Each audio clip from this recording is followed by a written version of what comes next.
Hello, everyone, and welcome to another episode of Erin's Book Club. I'm sorry for all of this, but I just had a shower and I finished a book and I kind of want to talk about it right away. I've even kind of angled you guys somewhere that I don't usually do my reviews on. But anyway, the book review I have to do today is The Elephant Keeper, a novel by Christopher Nicholson. Now, I have a sneaking suspicion that I read this book once before because parts of it I kind of remember, but it was such a treat to read over it again. Before I go any further, this will not be a spoiler-free review, so if you do want to read it, please read it and then come back to me and talk to me about it.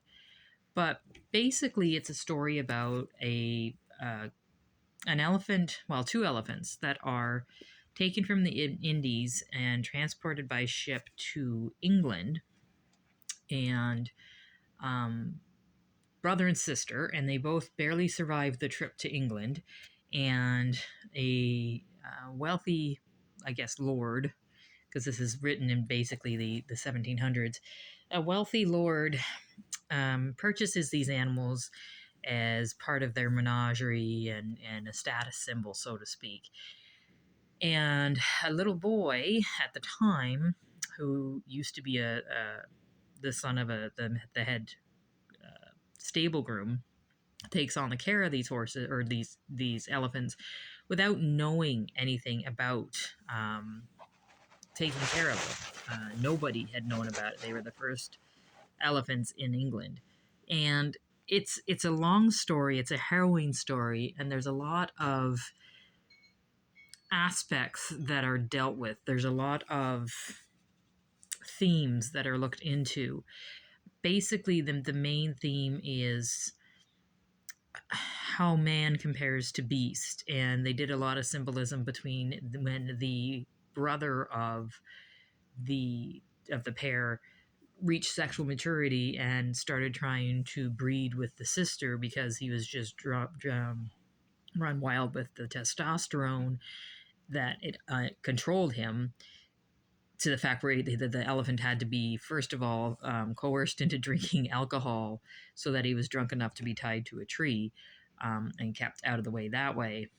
They were describing that, and how, while he's an animal, he can't be expected to reason with what he's dealing with, to another part where these lords and ladies and these powerful young men take advantage of and rape really young, inferior in their mind women on their staff, like their maids and that kind of thing.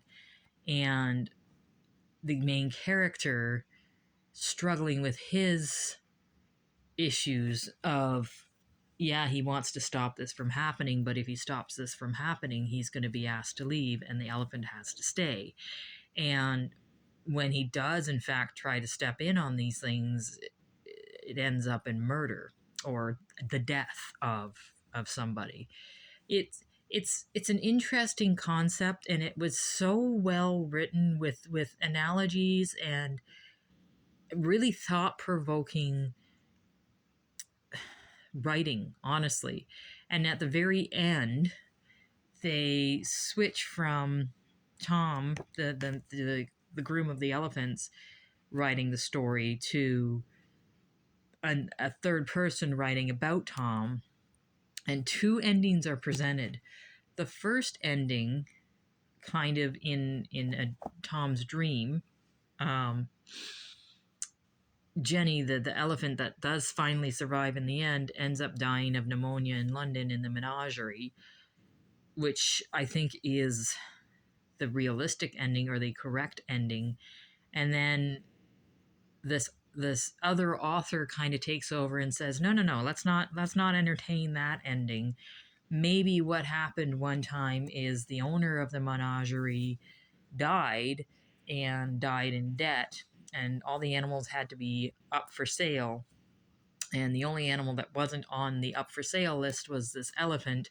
And maybe one day when there is a major fog in London, maybe Tom let the elephant out, and they rode out of London and found a ship and sailed to the Indies, going back home. It it was it was interesting. It was confusing to me too because I'm one that likes the realistic ending, and we all know that An Elephant in London, in the setup that the menagerie was, probably didn't survive, and pneumonia is the most realistic end to that. But at the same time, your heart wants to say, no, no, they got out, and she's gone back home, which makes it a good book. And it was such a treat to read something that kept me engaged for as long as it did. Um, all of you guys who want a nice, quick, easy, but impactful read really should read The Elephant Keeper. I am super impressed with the writing. I am super impressed with the story. Just a really good book. Thanks very much, guys, and I will let you know when I have another book read.